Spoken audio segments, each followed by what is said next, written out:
Hi everybody, welcome back to Midvale Minis. I'm Kat. Today I have a couple of interesting purchases to show you. One of them is from the Goodwill store. I went thrifting and I got this really cute little house for $2.99. It's got a little light inside and it's got a switch at the bottom that if I wanted to put in a new battery, I could.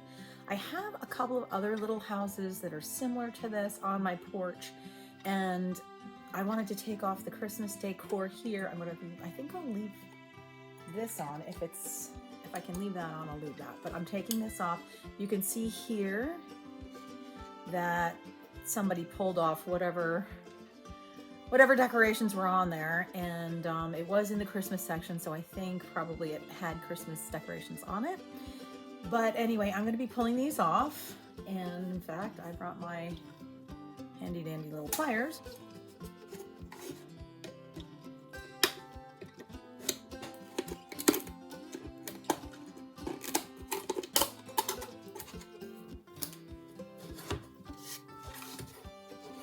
Okay, I had to fight with this one and this one. I will take these out at a future time when I can find something to slide under there. But for right now, at least I've pulled off the main part here, and I'll flatten that to that. I think that looks really cute. And I'm probably going to give it another little bit of a coat of paint, fix up some of these dings a little bit. And I'm not gonna go crazy with it because it's gonna go outside. I do like the roof. Look at how cute this brick is. It's adorable. And the back is in good shape too. So it's pretty much just tidying this up in here, giving it another coat of paint, or even just a wash, and then getting rid of these two.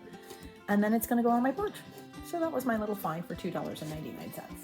My second find for the day, I found on Facebook Marketplace. So you can see it's very rusty on the bottom. And then this opens up like this. Look how nice and wide that is.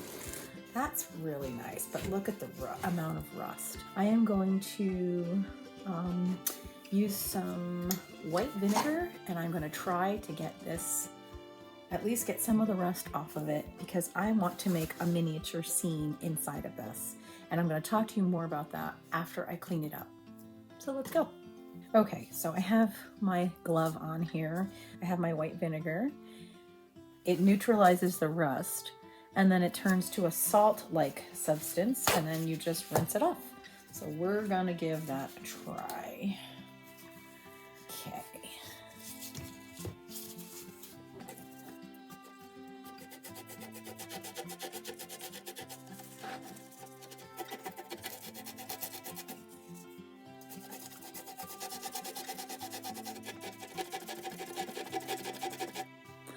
Okay, so this is after me scrubbing it for a few minutes with the vinegar. As you can see, it is breaking it up down here.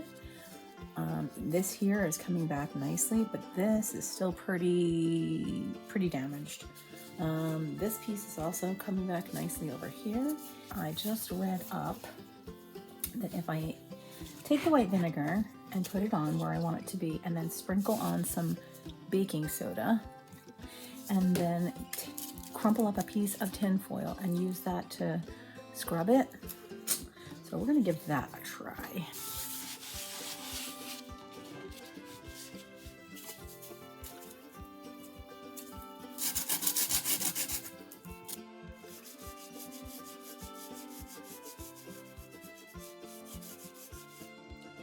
Okay, I was really impressed with how this technique worked, but I realized with how much rust I had to deal with, it would probably take me days to get this done. So I'm going with option C, which is to soak the item in a mixture of white vinegar and salt. The article where I learned about mixing the white vinegar and the baking soda and then using the crumpled up piece of tinfoil, the other option that they said was to soak it for 10 to 12 hours. So that's what I'm gonna do. So now, whilst everything is soaking, I am going to move on to another project. Okay, so the next thing I want to do is I want to take my harvest tray here and I want to add my stems to the apples so that I can actually say I am finished with this. So I'm going to take this teensy tiny little piece of, it's actually thread. It's been stiffened with paint. It's burnt umber and probably glue prior to the paint. It's nice and stiff. So anyway, we're gonna just cut a couple of teensy tiny little stems and we're gonna glue them on. And that is literally all I have left to do on this. I'm gonna take my X-Acto and I'm just gonna cut off that much. And then I'm gonna do it again. Maybe this one a little bit longer. And I'm taking my Turbo Tacky glue, which I really like. I never used it before. I really like this product. Nice and fast. That's how big it is. This is the longer of the two. So I'm going to take this stem and I'm going to just, oops, put a little bit of glue on the end of it. And then I'm going to put that one into this apple closest to the front. There. And here's the other one. And I want to put a little curve in this before I put it in, so we're just going to do that. And I'm going to put this so that the stem is going the opposite direction, like that. I'm officially done with this project. Okay, so while my de-rusting project is happening in the kitchen sink, and my apples are drying, I am going to finish this project. This was a seminar from last year, 2024, and we made dahlias. These are sort of dinner plate sized dahlias. And we were supposed to be able to make 3, so I do have I did complete one, except I didn't put the leaves on, but I completed the flower. And I do have the petals here for the other 2. So what I'm going to do is I'm going to take a bunch of petals and I'm going to start shaping them. So let me see if I can show this to you. So you'll see how they curve under on the bottom. They kind of go down like that. And then the ones that are above those go in an upward shape, in a cup shape. And then the ones in the center do something completely different, but we'll get to that later. I have several styluses here in different sizes, and I'm going to take this piece of styrofoam. It's nice and spongy, and you can see the indentations from where I shaped it before. But I'm going to just start shaping these petals. So here you can see the size of the petal. It's really small. I'm going to put it on top of my mat here, my little spongy mat. And then I'm going to take this stylus, this size, and I'm going to just run it vertically across the petal like that. And see how it curves up? That's what it's supposed to do. And that's it. That's all we're going to do. Just going to keep going. I'll show you another couple of them. And then I'm just going to go off camera and continue them because it's the exact same process. And there are a lot of them. Okay, see how they curve up like that? That's what you want. I'm going to take one of these and I'm just going to start gluing. What I need to do is I need to let the pointy side stay out. Okay, so the pointy side is going to be facing out and the rounded side is going to be facing in, and I'm going to make them so that they're going in a downward direction.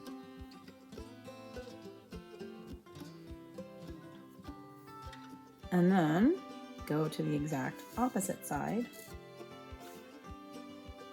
and put that in there. I'm going to go here.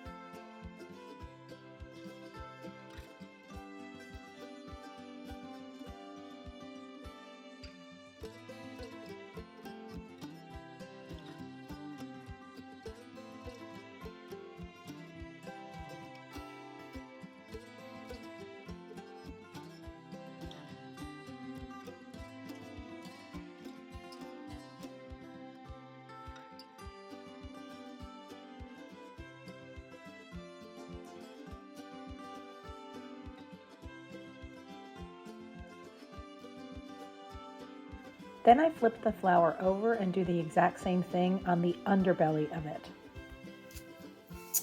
You've got your lighter shade here, and then this part in here, that's slightly, it may not be coming across on the video, but it's a slightly darker shade, and then the center is a very darker shade.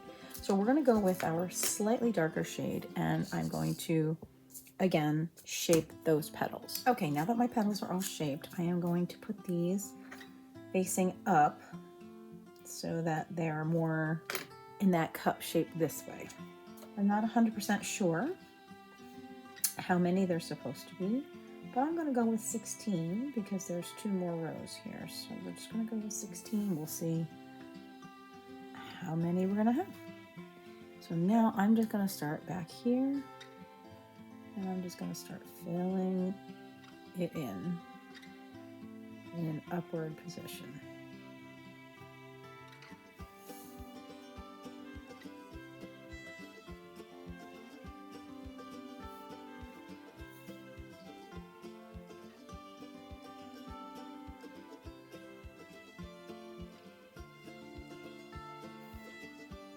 Okay, and here is what it looks like so far.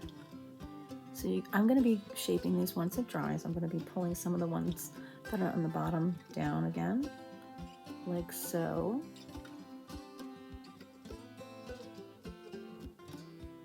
And then I will be putting some of the ones that are in the upper levels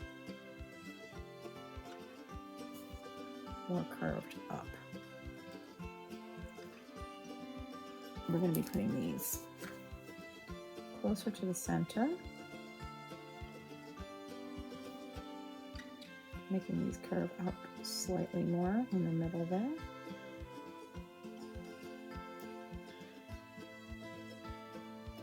Okay, so the next step is I'm going to be taking these teenier petals, smaller petals, and I'm going to be putting them towards the center in the upward position.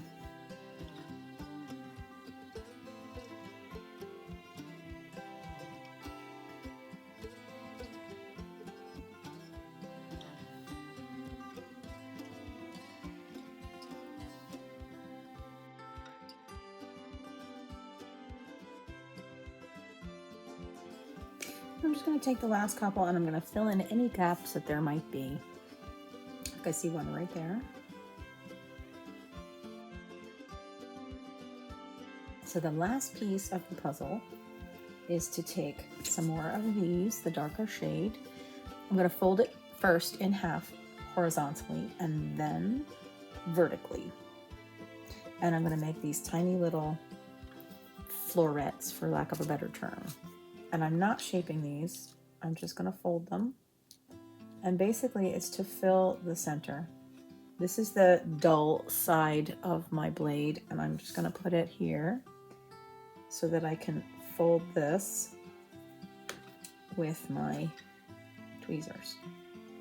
All right, so now I have it in half horizontally. Basically, I'm just going to try and do it like that. There. It is so small. I folded it in half and then sort of squished it together. And then what we want to do with that is we want to dip the end of that into the glue and put that right in the center. Like that.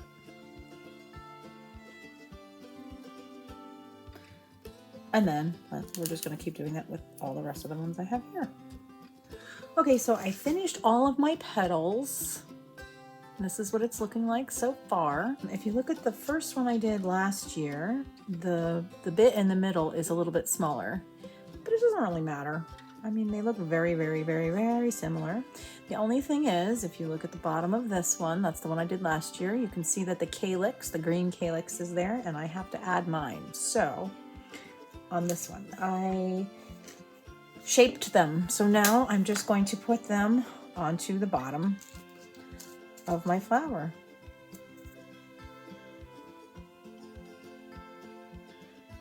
Basically, it's just going to go over the bottom petal so that it kind of hides where they're joined and stuff like that. So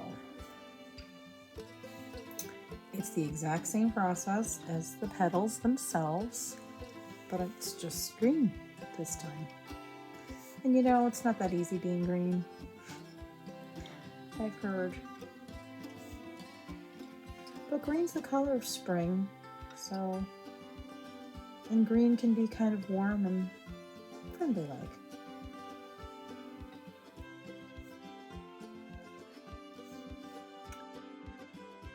I want them to come sort of in a much more downward position.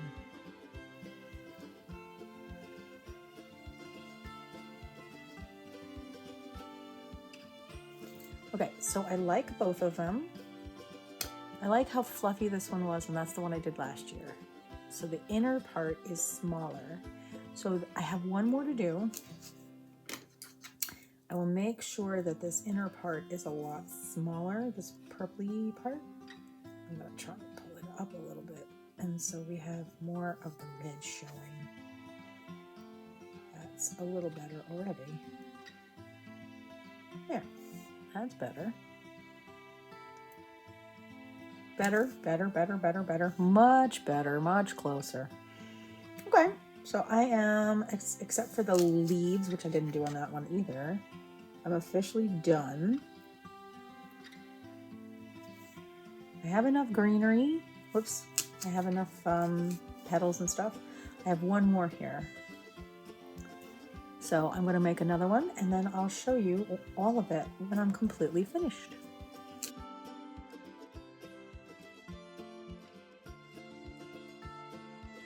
So going back to the conservatory, this is the before shot and this is the after shot. Now it still has some rust on there, but I'm okay with how it's looking right now. I'm going to keep working on it a little bit with some steel wool and things, but overall I'm very, very pleased with how this turned out. Now I'd like to show you some ideas that I had about how I'd like to decorate this conservatory. So I had this idea of making a curved bookshelf in the back of this conservatory. And so I went into Pinterest, which is sometimes a little dangerous because you can spend a lot of time there. But anyway, I went into Pinterest and I put in the search for curved bookshelf. And this is what came up, and I love it. Except I realized afterwards that it's actually an octagonal shape in my conservatory and not a rounded one. But I can make that adaptation. It's going to be fine. So that's kind of what I want to have in the back, some sort of a bookshelf that's kind of curved / octagonal in the back. And then I want to have a desk and a chair and some potted palms and a few other things.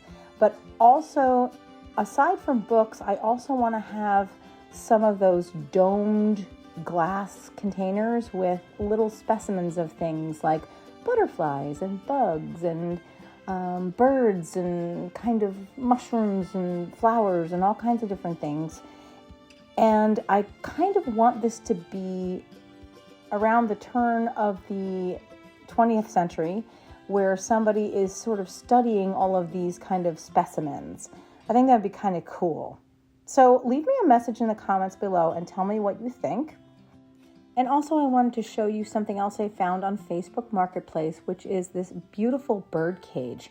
And I have some ideas about what I might want to do with it, but again, I am open to suggestions. So if you want to leave me a message in the comments below and let me know what you think I should do with the bird cage, that would be awesome. I hope you're having an awesome day. Thank you so much for joining me, and I'll see you in the next video. Bye.